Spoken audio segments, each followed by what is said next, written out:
Amados, hoje nós estamos retomando a série temática sobre o desafio da graça, lembrando que nós tínhamos proposto de ministrarmos sete mensagens. Hoje é a sexta mensagem, então nós terminaremos no domingo que vem. Evidentemente, as mensagens da graça, ela vai continuar sendo abundante nas nossas vidas. Aleluia. Falamos do desafio da graça, o desafio da fé, o desafio do amor, o desafio da justiça, o desafio da santificação, o desafio das obras, e hoje nós vamos falar do desafio da graça e o desafio da provisão. Amém? Tem alguém vivo aí nessa noite? Aleluia. Você está na Igreja Batista do Amor, em Uberlândia, Minas Gerais, uma igreja celular renovada. Ou seja, significa que nós cremos no poder do Espírito Santo agindo nos dias de hoje de forma plena, poderosa.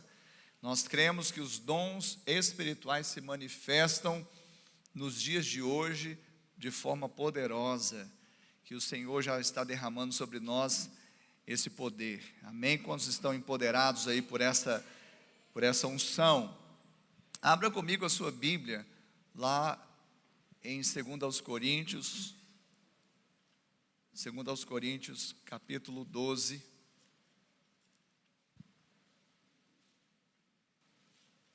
Nós vamos ler os primeiros 10 versos desse capítulo. Então, nós leremos 2 Coríntios, capítulo 12, do 1 até o 10. Amém? Diz assim a palavra do Senhor: se é necessário que me glorie, ainda que não convém, passarei às visões e revelações do Senhor. Conheço um homem em Cristo que há 14 anos foi arrebatado até ao terceiro céu. Se no corpo ou fora do corpo, não sei, Deus o sabe.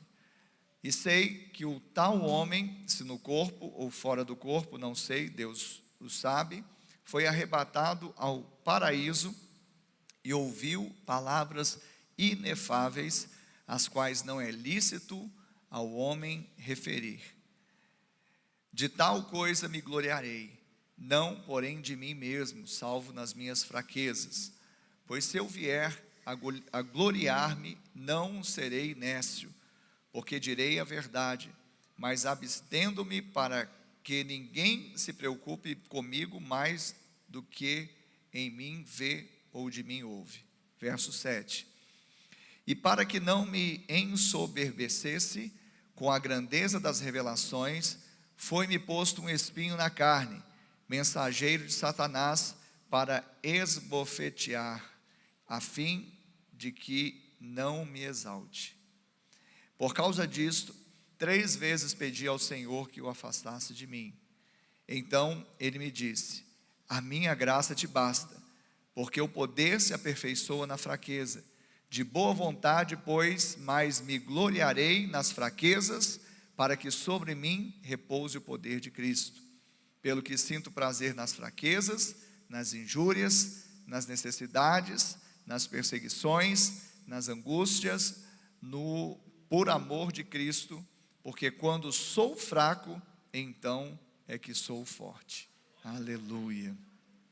Pai, é liberada agora a Tua palavra, e eu creio que ela é poderosa para transformar o nosso coração. Creio também que todo o poder redentor de Cristo está nela. Por isso nós clamamos nesta noite por salvação, por cura, por libertação, por restauração, por mudança de mente e coração. Pai, que nós sejamos imersos mais uma vez na Sua graça e possamos receber o ensino que vem do céu, que vem de Deus, que os nossos ouvidos estejam atentos, o nosso coração receptivo, e essa terra esteja boa para produzir a 100 por 1. Nós oramos para que o pregador também seja instrumento em tuas mãos e fale aquilo que o Senhor designar. Assim oramos, em nome de Jesus, diga amém. Aleluia. Nós estamos aqui então na segunda carta de Paulo aos Coríntios, e diferentemente da primeira carta, Paulo, ele tem outros objetivos, e os objetivos eram vários, porém tinha um que tinha precedência, era mais importante, e o mais importante era exigir a sua autoridade apostólica minada pelos falsos mestres que estavam ali naquela cidade chamada Corinto, na Acaia, na região da Macedônia. Então Paulo, ele tem esse objetivo, escrever para aquela igreja, tanto para os seus amigos, os seus filhos espirituais, e também para que os inimigos dele pudessem ter acesso a essa mensagem e pudesse ser repreendido com relação às falsas doutrinas, ao levedo que eles estavam tentando colocar naquela igreja, na doutrina que era ensinada naquela igreja, principalmente com o intuito de diminuir a autoridade de Paulo, que era um legítimo pai espiritual dos coríntios, porque ele fundou aquela igreja. E é interessante, nós destacamos aqui o verso 9, porque nesse contexto todo, ele cita o momento da vida dele, e quando ele cita esse momento, nós percebemos então que o verso-chave é esse, o verso 9, que diz: então ele me disse, a minha graça te basta, porque o poder se aperfeiçoa na fraqueza, de boa vontade, pois mais me gloriarei nas fraquezas, para que sobre mim repouse o poder de Cristo. Então, a mensagem ela vai ser em torno disso, em torno exatamente da autoridade que Paulo estava vindicando, que estava exigindo, mas com base não no seu currículo apenas, não somente nas suas revelações, mas especialmente na condição dele ser detentor da característica de Cristo, da humildade, reconhecendo que tudo que ele era, tudo que ele tinha, tudo que viesse a ser, vinha de Deus. Então Paulo, ele faz então essa abordagem na carta aos Coríntios, mas especialmente aqui no capítulo 12, é o ápice desse momento que ele traz para si essa condição de apóstolo de verdade, uma vez que tinham apóstolos falsos mestres judaizantes, tentando colocar levedo naquela massa, e ele estava atento a isso, e como um pai cuidadoso, amoroso, ele tomou esse cuidado de escrever essa carta. Então, aqui nesse texto que nós lemos, é o auge, é o ápice da defesa do seu apostolado. Amém? E como ele queria que aqueles irmãos pudessem entender, a abordagem dele sempre foi uma abordagem amorosa, paternal. Ele sempre procurou com o objetivo não de buscar os seus interesses, ainda que tivesse apresentado as suas credenciais, porque em determinado momento ele não teve como deixar de apresentar as suas credenciais, de quem ele era, de quem o Senhor o havia feito, do desígnio que foi dado a ele, da incumbência, do encargo que ele recebeu de Deus, daquilo que ele já tinha feito e semeado naquela região, naquela cidade. Então tudo isso são credenciais. As credenciais ele apresenta, as revelações ele apresenta exatamente para que ele pudesse alcançar esse objetivo, não deixar que aquela igreja pudesse se desviar para falsas doutrinas a comando de falsos mestres. Mas ele faz, como eu disse, como um pai espiritual.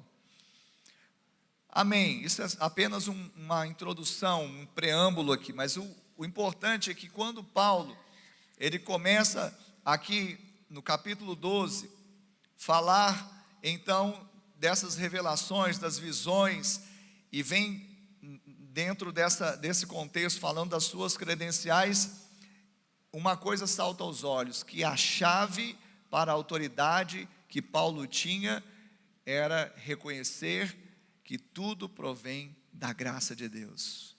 Amém? Então, a autoridade que você tem provém da graça de Deus.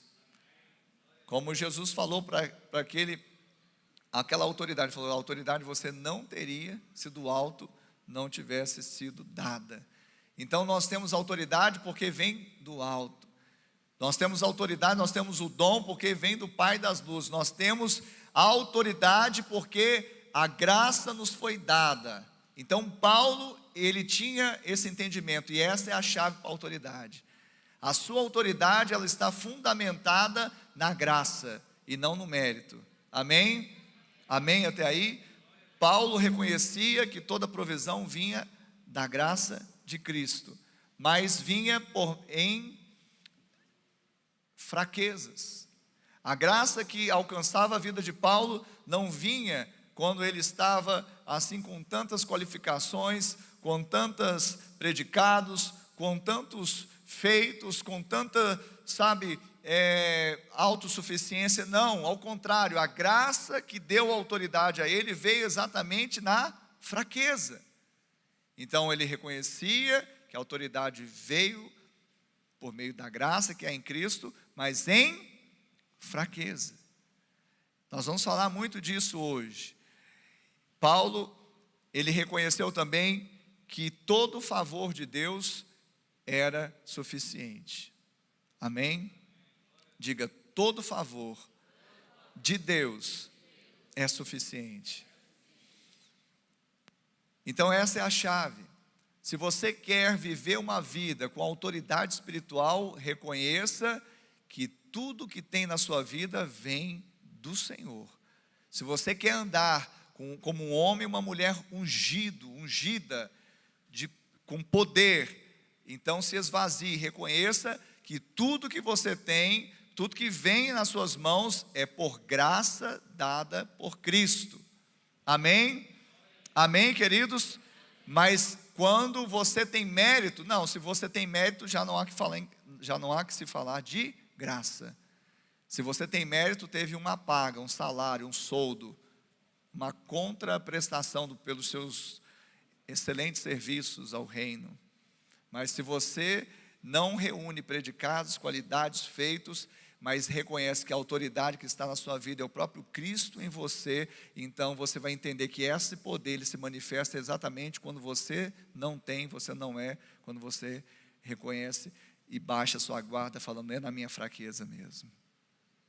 Amém? E quando você recebe essa autoridade, como Paulo recebeu, você tem que entender que tudo também que vem da parte de Deus vai ser para você suficiente. Porque uma das questões importantes do cristianismo atual é exatamente isso, que as pessoas vivem como se estivesse faltando alguma coisa. Às vezes as pessoas vêm e se acostumam de vir ao culto, é porque elas esperam alguma coisa assim inovadora.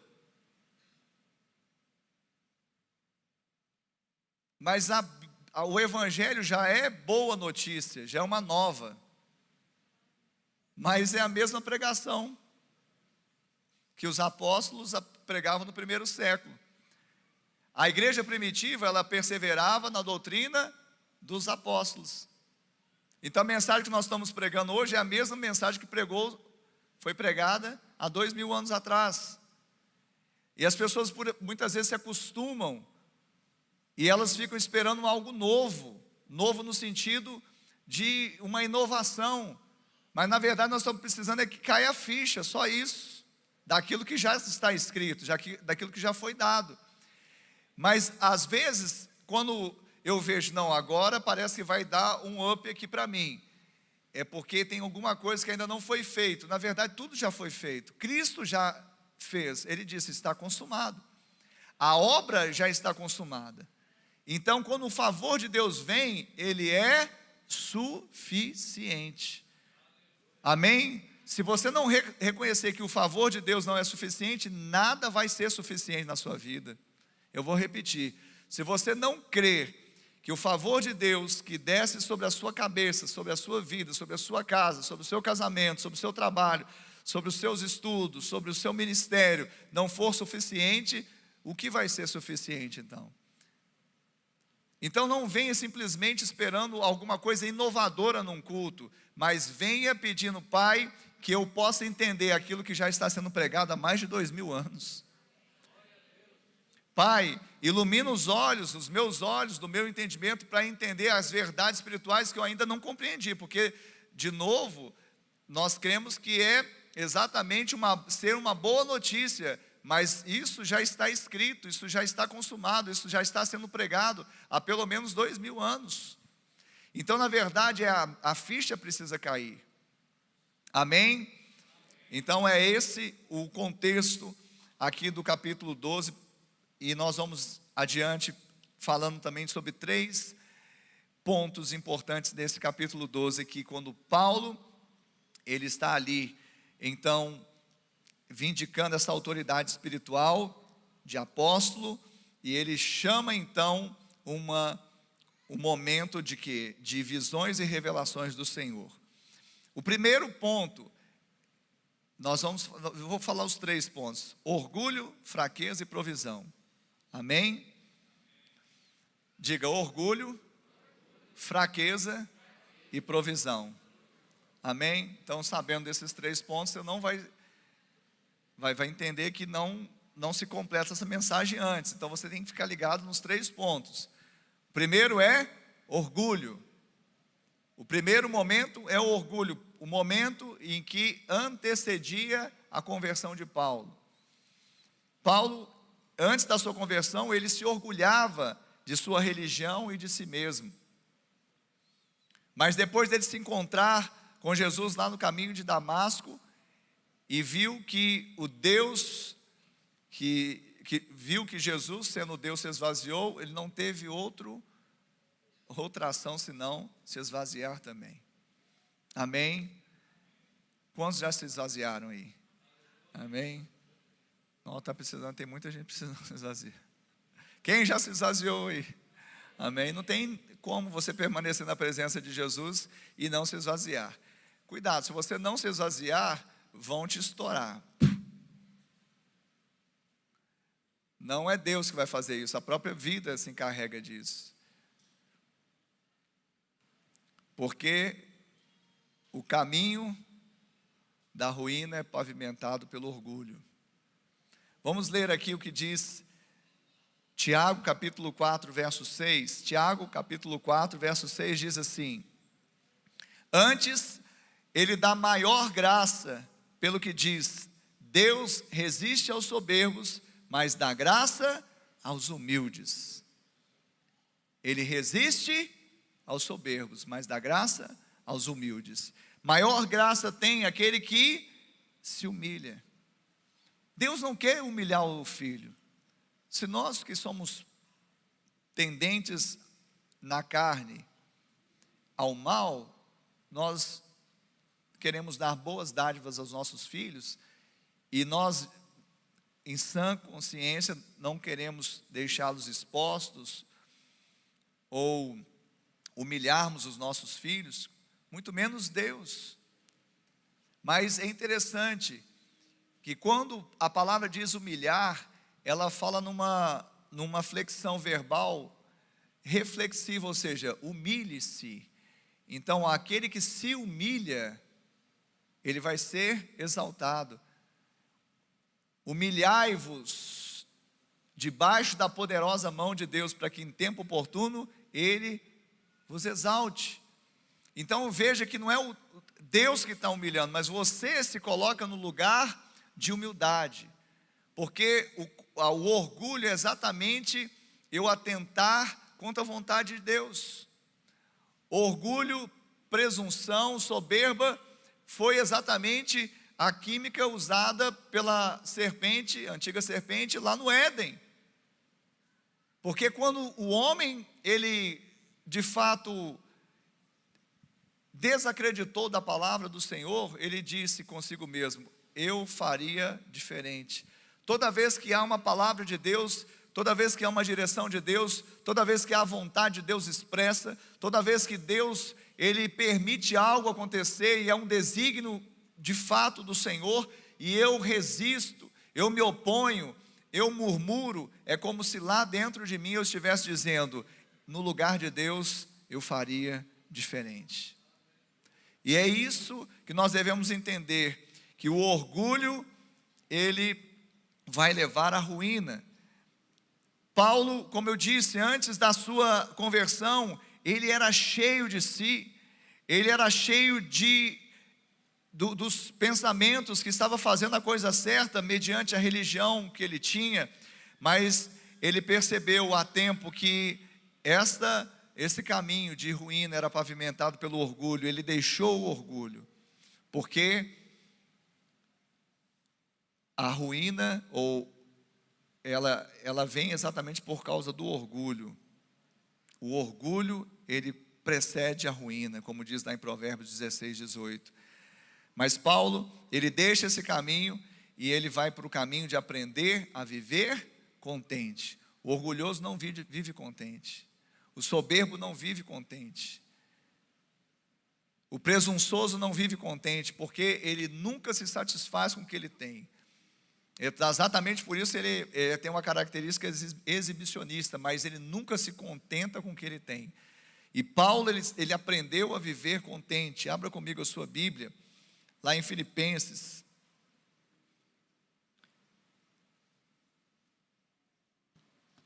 Filipenses capítulo 4.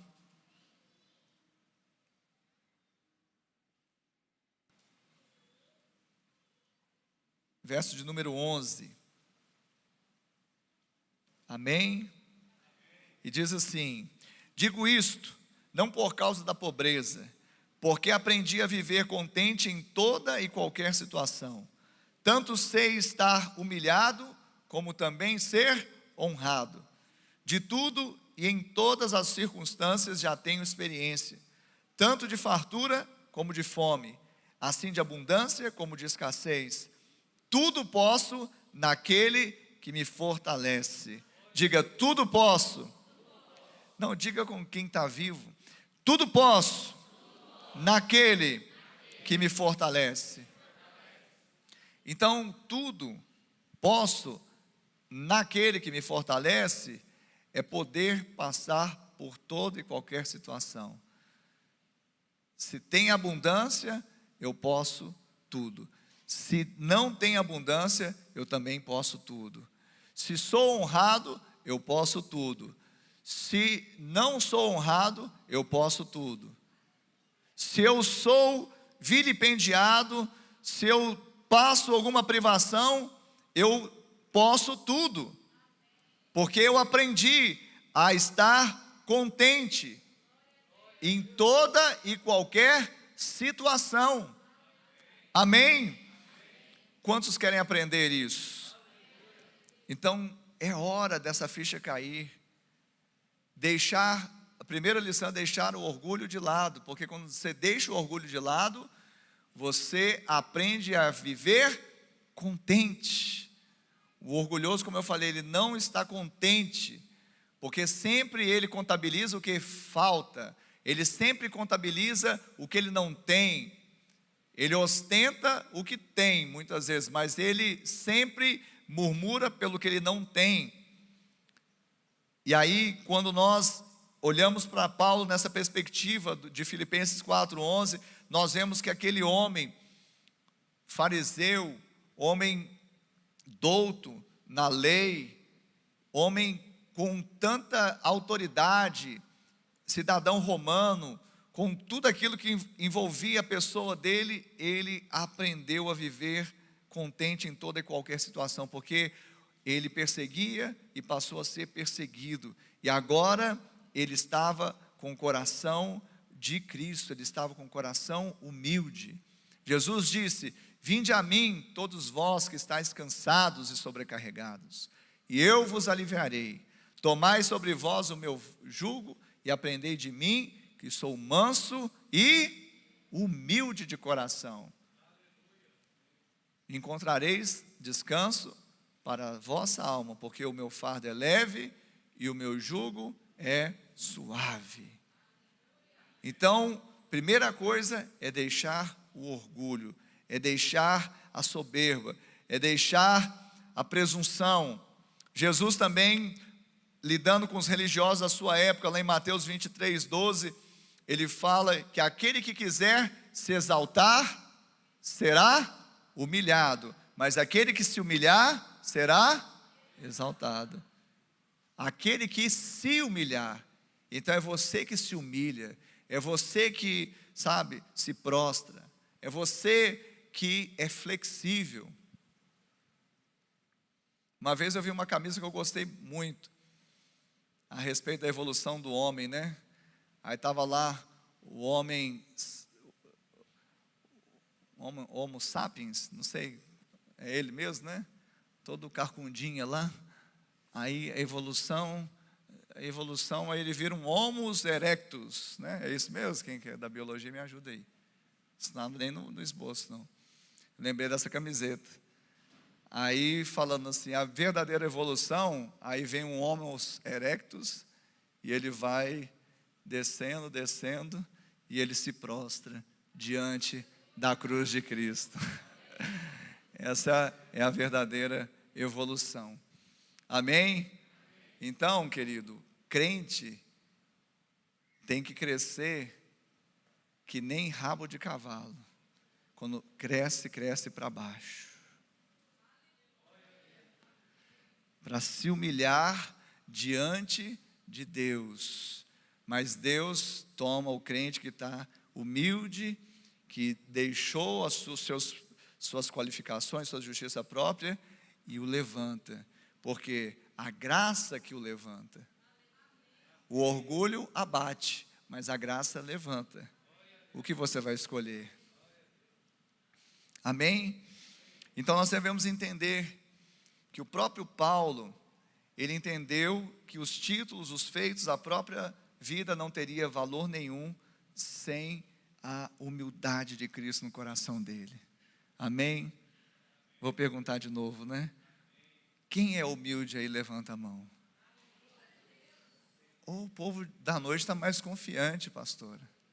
De manhã, o pessoal ficou meio assim, olhou para o lado assim, será que alguém vai me descobrir? Quem é humilde aí, levanta a mão. Eu sei que você não levantou a mão e falou assim, pastor, eu não sou tão humilde assim. Tá, mas você aceitou Jesus Cristo como Senhor e Salvador da sua vida? Isso já foi um ato de grande humildade, porque você que se quebrantou para recebê-lo, porque ele não habita em lugar que está cheio. Muito do Ricardo, pouco de Deus, ou nada de Deus. Muito do Ricardo, se estiver cheio de Ricardo, de carne, pouco de Deus, ou nada de Deus. Pouco do Ricardo, ou nada do Ricardo de preferência, muito ou tudo de Deus. Amém? Então quando você aceitou Jesus, Ele habitou em você, e Ele te encheu. Amém? Ou você acha que só foi só meio corpo? O que tem de Deus em você? Só metade? Não, Deus te tomou. Veio a plenitude, tomou você. Você é dele e ele é seu. Amém? Então quando eu falar quem é humilde, você pode levantar sem medo de ser feliz, porque embora em Adão você não tem nada de humildade, nem eu tampouco, mas agora em Cristo nós somos humildes sim, porque temos o coração dele. Amém? Ah, pastor, mas e quando eu grito? Às vezes eu sou meio mandão. Está tendo uma incoerência em quem você é e o que você está fazendo. Mas você é em Cristo humilde. Agora, se você está tendo atos fora dessa humildade, tem nada a ver com a sua natureza, tem a ver com exatamente a falta de revelação dessa natureza naquele momento. É interessante, para a gente fechar esse ponto do orgulho, que Paulo, ele não era humilde, mas ele se tornou humilde. E ele, nesse contexto, aqui no primeiro verso do capítulo 12, de 2 aos Coríntios, ele fala, se é necessário que me glorie. Ele fala, se é necessário, porque ele sabia que não era, mas ele viu uma necessidade para poder ajudar aquelas pessoas que estavam sendo pervertidas com as falsas doutrinas. Então, se é necessário que me glorie, ainda que não convém, passarei as visões e revelações do Senhor. Então ele fala das revelações e das visões resistente, porque ele não queria ficar se ufanando, se enchendo. Não, ele falou, nem é conveniente. Aí ele vai e usa a terceira pessoa. Eu conheço um homem. Ele não fala, eu sou o homem, eu sou o cara, eu fui. Não, ele fala, eu conheço um homem. Ele começa a contar na terceira pessoa. É interessante, né? Amém. Segundo ponto. Nesse primeiro ponto, aliás, ele ficou 14 anos para contar essa experiência, viu?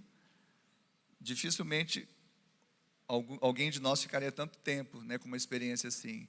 Ah, será que eu vou ficar famoso? Será que eu vou ser chamado para um reality? Será que eu vou ganhar dinheiro? Será que isso vai dar ibope? Será que eu posso ser prefeito da cidade? Será que eu vou ganhar pelo menos para vereador? Eu vou contar essas revelações. Sou eu fui lá no terceiro céu e pá, tá. 14 anos com espinho na carne, sofrendo, até que um dia ele viu que por causa dos irmãozinhos que estavam sendo influenciados com falsa doutrina, ele falou assim, agora o único jeito de rachar esses falsos apóstolos, falsos mestres que estão tentando perverter o evangelho em Corinto, eu vou falar. Aí ele fala, 14 anos depois, humilde, ficou humilde, não era, né? Amém? Quem é humilde aí? Aleluia. Viu, meu bem, nós temos essa igreja tão humilde. Promessa de Deus. Fraqueza é o segundo ponto. Primeiro é orgulho, segundo fraqueza. Olha só, o espinho na carne de Paulo era algo que o fazia lembrar de sua fraqueza e também esquecer de sua soberba. O espinho que foi colocado na carne de Paulo era algo que fazia lembrar de sua fraqueza, mas se lembrar de sua fraqueza e se esquecer de sua soberba. Porque toda vez que ele queria se insuflar, ai, lembrei. Então, fazia se lembrar da sua fraqueza e se esquecer da sua soberba. Deus com esse espinho não foi Deus que impôs. Se você leu comigo, se você ficou atento, no verso 7 fala sobre isso. E para que não me ensoberbecesse com a grandeza das revelações, foi-me posto um espinho na carne, mensageiro de Satanás, para me esbofetear, a fim de que não me exalte. Então, veja bem, Deus ele permitiu, Deus ele permite certas coisas na nossa vida, amém? Fala assim, Deus permite situações na minha vida, como ele permitiu aqui para Paulo, não o que? Se orgulhar, não se ensoberbecer. Ele, na verdade, com aquele espinho, Deus preveniu a soberba no coração do apóstolo, e ainda, com esse espinho, ele afastou, ou melhor, ele proporcionou que esse homem fosse o que? Aperfeiçoado, fosse fortalecido. Então ele não afastou a aflição de Paulo para que ele pudesse ser o quê? Fortalecido, diga fortalecido. Você já percebeu que quando você sai de uma situação adversa, de uma situação de aflição, de uma situação tensa, você sai do outro lado mais forte? Quem já experimentou isso? Quem é de Jesus já experimentou isso. Você saiu depois forte, por quê? Porque aquele que passou pela tribulação, pela aflição, não dando causa, porque só de você estar vivendo, você, mesmo não dando causa, você vai passar por aflições, Jesus disse isso. Então, se você passou pela aflição, pela tribulação, por situações difíceis, não dando causa, há uma bem-aventurança. E naquela fraqueza, daquele momento, Deus, ele te faz o quê? Ser aperfeiçoado e fortalecido. Amém? O espinho na carne de Paulo, ele fala para nós também das nossas fraquezas. Pastor, mas o que é o espinho? A Bíblia não relata literalmente o que é o espinho. Alguns acham que era uma doença. Alguns, baseados em Gálatas, falam que era problema de vista. Baseado em Gálatas, acha que também podia ser uma epilepsia. Outros conjecturam falando que poderia ser malária. Mas nós não sabemos. O próprio Lutero, faço uma errata aqui de manhã, eu falei que foi Spurgeon, não tem nada a ver com Spurgeon, é Lutero. Lutero é que considerou que esse espinho na carne pudesse ser os inimigos de Paulo, ou seja, os judeus religiosos que o perseguiam incessantemente, diuturnamente. O que é, pastor? Não sei. Aí eu apresentei correntes. O que importa é o seguinte, que incomodava, doía e era desconfortável. Tem alguma situação que você já viveu ou vive que para você é um espinho na carne? Sim ou não? Então basta saber disso, que um espinho na carne é algo que incomoda, que traz desconforto, que ninguém quer. Alguém quer um espinho na carne? Quem quer um espinho na carne? Não, ninguém levanta a mão. Mas quem já orou para tirar o espinho da carne? Quem já orou? Levanta a mão. Aê, tem gente que não levanta para nada, mas tá bom. Vamos lá. Você está no culto, né, gente? Você tá ligado, amém. Gente, você vem para o culto, que gente, tem que interagir, o corpo fala, vamos vibrar. Vamos vibrar, gente, nós temos que sair daqui diferente. Tem que, sabe, não, eu falo, eu venho para o culto. Aí o mais do mesmo resolve, até o Einstein fala isso, mais do mesmo não resolve. Então, gera o novo dentro de você, é a sua receptividade à palavra. A palavra eu já falei, há 2000 anos está pregando a mesma coisa, mas hoje a sua ficha pode cair, a começar a movimentar esse corpo seu, esse esqueleto seu, dar uma resposta, meu Deus do céu. Oh, meu Deus!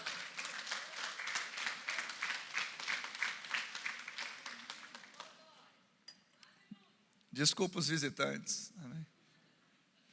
Ou talvez até aí você fique, né? De repente, por isso. Amém. Então, quantos já oraram pelo tirar o espinho da carne? Até Jesus orou quantas vezes? Quantas vezes? 3. Para que passasse dele o cálice. Paulo orou quantas vezes? Para tirar o espinho dele. Deus tirou? Não. Deus, Ele tem um propósito, e o propósito de Deus e o caminho de Deus é perfeito, a palavra dele é provada. Quanto mais reconhecemos a fraqueza da nossa carne, mais repousará sobre nós, pela graça, poder fortalecedor de Cristo. Então, quanto mais eu e você reconhecemos que somos fracos na carne, mais repousará sobre nós o poder de Deus. Foi isso que Paulo experimentou. Paulo falou aqui nesse contexto, ele falou exatamente isso aqui nesse contexto, quando ele diz no verso 9, então ele me disse, a minha graça te basta, porque o poder de Deus se aperfeiçoa na fraqueza, de boa vontade, pois mais me gloriarei nas fraquezas, para que sobre mim repouse o poder de Deus. A palavra repouso no original grego significa, é como se fosse tabernacular, como se fosse fazer um tabernáculo, colocar uma tenda. Então, quando você está numa aflição, numa adversidade, numa luta, numa prova, sabe? Aí você está fraco, você fica até trôpego nos joelhos e você cai, e você está ali como se você não tivesse mais recurso. Aí você vai lembrar que você não tem recurso na carne que importa, você realmente não tem predicados que possam trazer justiça, mas você tem como olhar para o céu e ver o tabernáculo do Senhor, a tenda do Senhor te cobrindo. E o que acontece na tenda? É glória.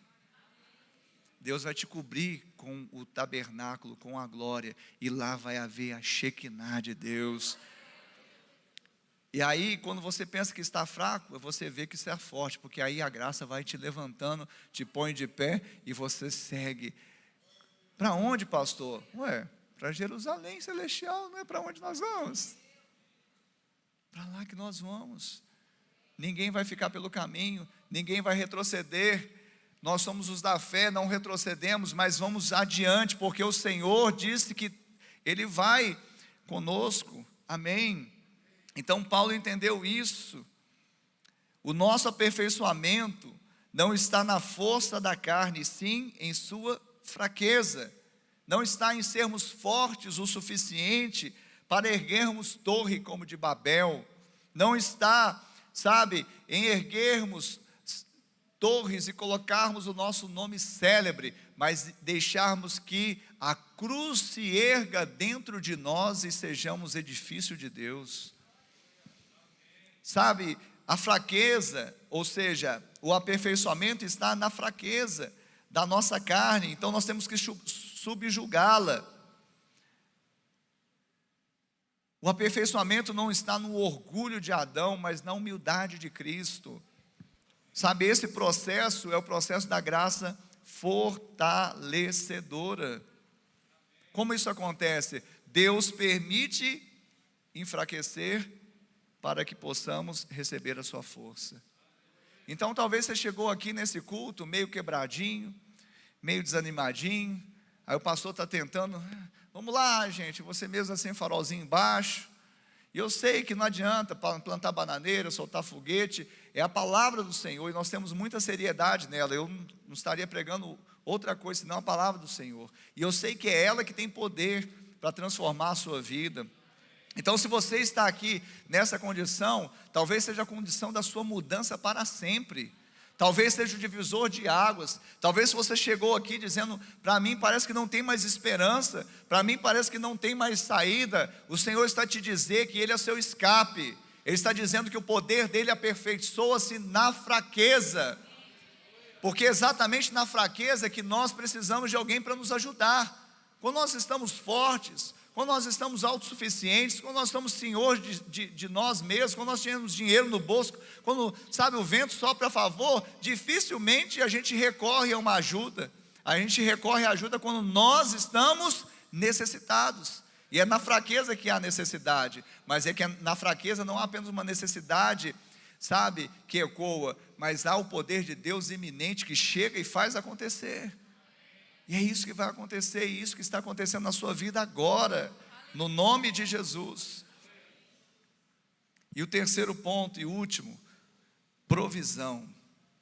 Orgulho, fraqueza e provisão. Paulo passou por esses estágios, do orgulho, da fraqueza, mas também passou pelo estágio da provisão. Alguém definiu a graça como as riquezas de Deus disponíveis à custa de Cristo. É uma frase forte. Os recursos divinos, as riquezas de Deus disponíveis às custas de Cristo, isso é que é a graça. Para nós é de graça, mas teve um preço. Para nós recebemos, mas alguém pagou. Para nós acessamos, mas alguém teve de fazer por onde? E esse foi Jesus. A graça então é a provisão de Deus, os recursos divinos disponíveis para tudo o que precisamos. O que você está precisando nessa noite? Qual que é a sua necessidade? Deus, Ele tem recursos para suprir cada uma das suas necessidades. Deus, Ele tem recursos para suprir cada área da sua vida. Deus, Ele tem recursos, e eu quero falar nessa noite que os recursos dEle são infinitos, infindáveis, são inesgotáveis. Se você já recebeu graça no passado, e está falando, eu não estou recebendo mais, ei, o Senhor está te sustentando pela graça. Se você está aqui, é pela graça. Se já recebeu graça no passado, exatamente foi o favor que foi liberado, mas essa graça é inesgotável, é provisão de Deus. Quantos recebem nessa noite? E voltando nesse versículo, no 9, quando Paulo ora quantas vezes? 3 vezes. Ele pediu, ele orou. Quantos de nós pede também, Pai, troca esta enfermidade por um corpo são. Pai, afasta de mim esse cálice. Pai, que eu não tenha que conviver mais com isso. Quantas vezes nós oramos nesse sentido, e não há nada errado em orar, não é pecado orar. O pecado é ficar obstinado quando Deus te faz uma promessa, porque quando Paulo orou 3 vezes para que afastasse dele o espinho que estava em sua carne, o que Deus disse? A minha graça te basta. Deus não deu explicações para Paulo. Não espere explicações de Deus, porque Ele é Deus. Mas espere sim promessa de Deus. Deus não deu explicações para Paulo. Ele disse, a minha graça te basta. Isso não é explicação, mas isso é uma promessa. A minha graça vai estar com você para tudo aquilo que você precisar.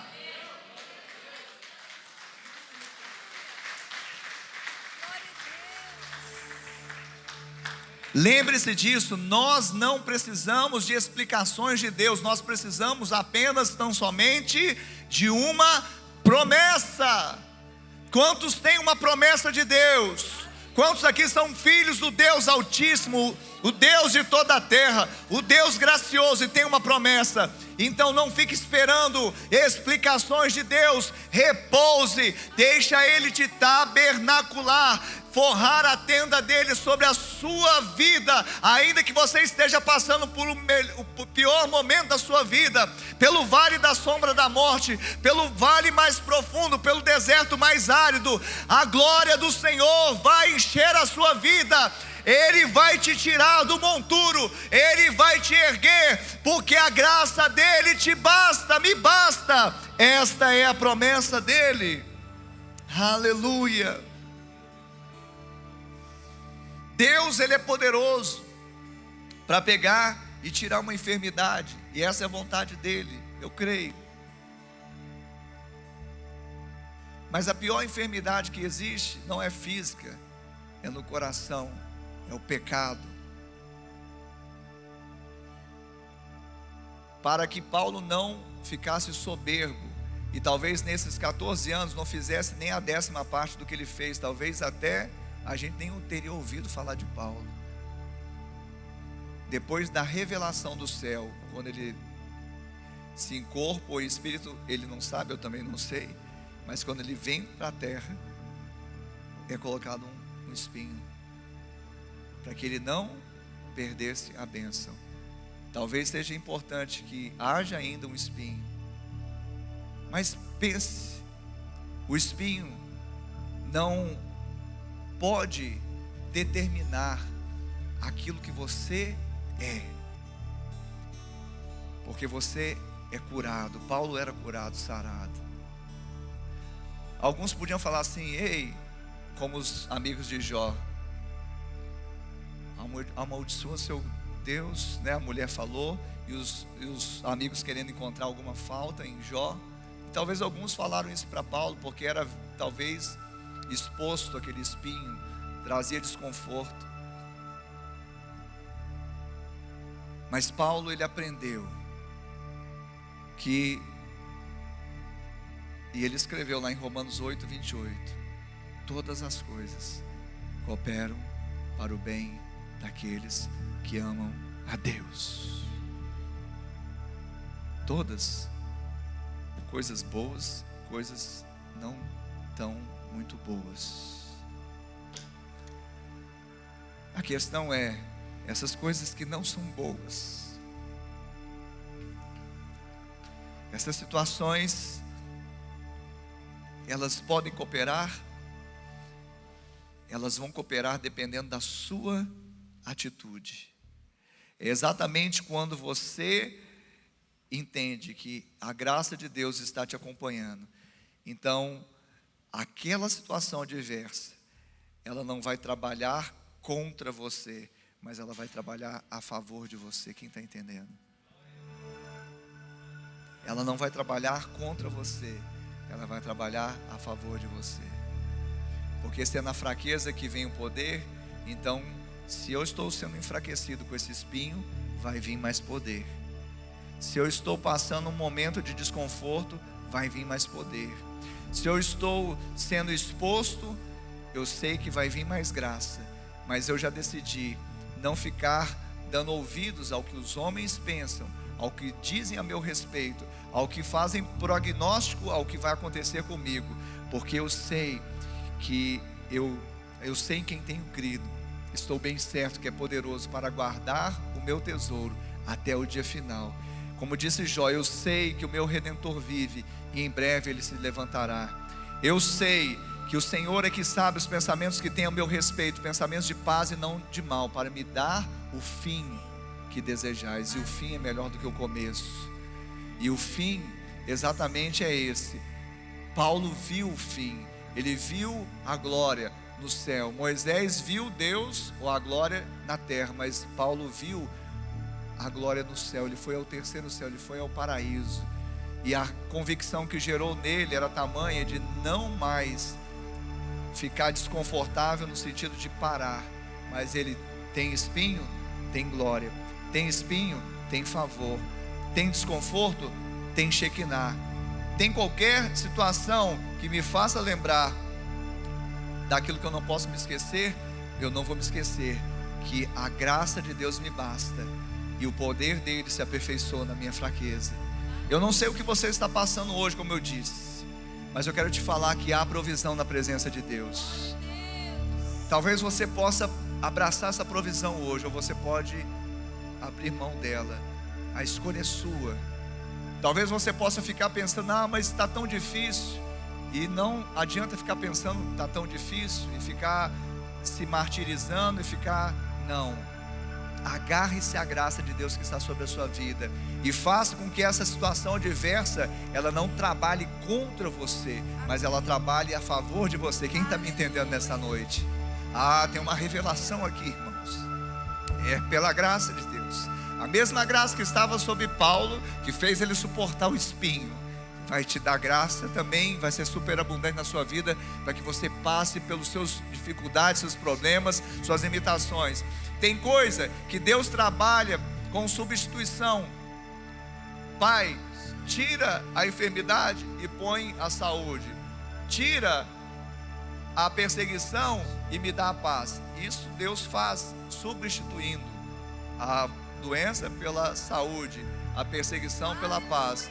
Mas também Deus não trabalha só na substituição, Ele trabalha também na transformação. Ele pega a doença e faz com que ela coopere para algum fim que Ele tem. Eu não sei se você consegue entender isso, que isso é muito profundo. E não aponta com a nossa fé. Nós vamos continuar crendo e impondo a mão sobre enfermos. Vamos orar, porque é uma delegação, um mandato que a igreja tem de orar pelos enfermos e eles serem curados. Mas eu não sei os desígnios de Deus. Paulo, ele mostra que nós não sabemos.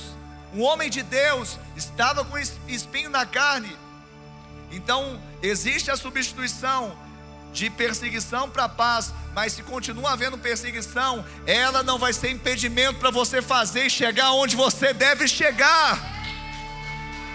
Porque Ele vai transformar aquilo que é aparentemente ruim, mal, nocivo. Mas se todas as coisas cooperam para o meu bem, então sejam elas boas ou ruins, eu vou ficar nesse bem, eu vou prosseguir. Rei Ramachei de Queremanás. Oh, Rabacharamanás. Fica de pé, querido. Deixa a glória desse lugar te tomar novamente. Deixa a glória de Deus te tomar novamente. Talvez você chegou aqui com o seu coração assim apertado por uma situação que você diz é insolúvel, é impossível. E talvez hoje você veio aqui exatamente para ouvir, não que um passe de mágica, mas você veio para ouvir aqui dizer: a minha graça te basta. A minha graça te basta. Porque se a minha graça não te bastar, o que irá bastar? Se nós temos Jesus, nós temos tudo. E Jesus é a graça personificada. Então nós temos Jesus, nós temos tudo, nós temos a graça. E se Jesus não basta, nada mais bastará. Jesus não falou que Ele nos ia fazer andar por mar de rosas. Pelo contrário disso, no mundo tereis, no mundo passais por aflições. Mas Ele prometeu: eis que estou com vocês todos os dias da sua vida. Todos os dias da sua vida, até o fim. Ele não vai te deixar, Ele não vai te abandonar, Ele não vai se esquecer de você, Ele não vai te deixar para trás. Ele vai ao seu lado, você ao lado dele, e Ele vai fazer com que todas as coisas cooperem para o seu bem.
Queria que você fechasse os seus olhos, colocasse a mão no seu peito, na altura do seu coração, e repetisse uma oração comigo, até mesmo você que está assistindo pela internet esse culto, e diga: Senhor, nesta noite eu ouvi a Tua palavra, e ela gerou fé em meu coração, e agora eu confesso que Jesus Cristo é o meu Senhor, é o meu Salvador.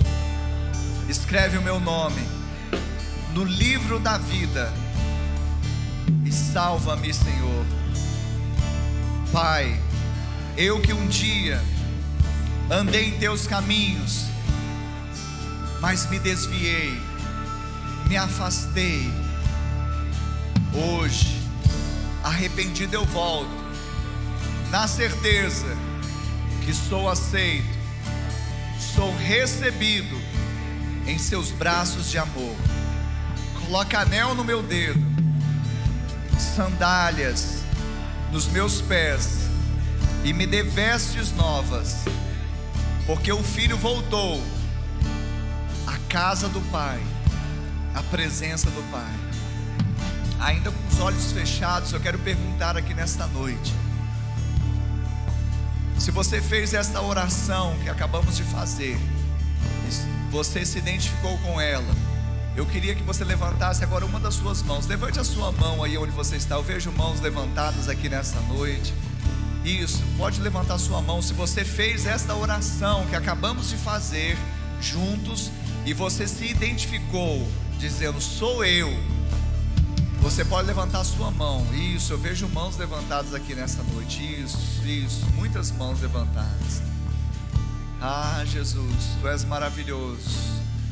Que essas vidas agora, quer as que estão aqui nesse prédio, ou aquelas que levantaram as mãos em casa, assistindo essa mensagem, ou que irão assistir. Pai, que a vida delas nunca mais seja a mesma, que elas possam descansar na graça. Pai, que elas entendam, ó Deus, que essa graça basta. A graça é Jesus, que dá sentido à vida e dá esperança para aquele que não tinha esperança. Pai, que Jesus habite nesse irmão, nessa irmã. O Espírito Santo habite nesse irmão, nessa irmã.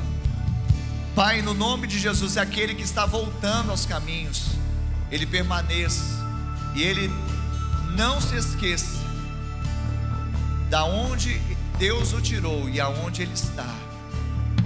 E ele pode permanecer na presença do Pai sem complexo, sem medo, porque o Pai ama o filho que volta, e ele é amado, é amada. Não importa o que disseram, não importa o que viveram, glória a Deus, você está de volta. Glória a Deus, Jesus está no seu coração. Eu abençoo todos em nome de Jesus. Amém e amém. Amém, Jesus. Então vocês que levantaram as mãos, algo aconteceu, uma decisão por Jesus ou uma reconciliação. E isso é importante que você saiba que a fé cristã, ela não é vivida isoladamente, ela é vivida em família. E se você nos der esse privilégio e essa honra, queremos ser essa família, a estar do lado de vocês, caminhando juntos até aquele dia. Uma certeza nós temos: Cristo está conosco.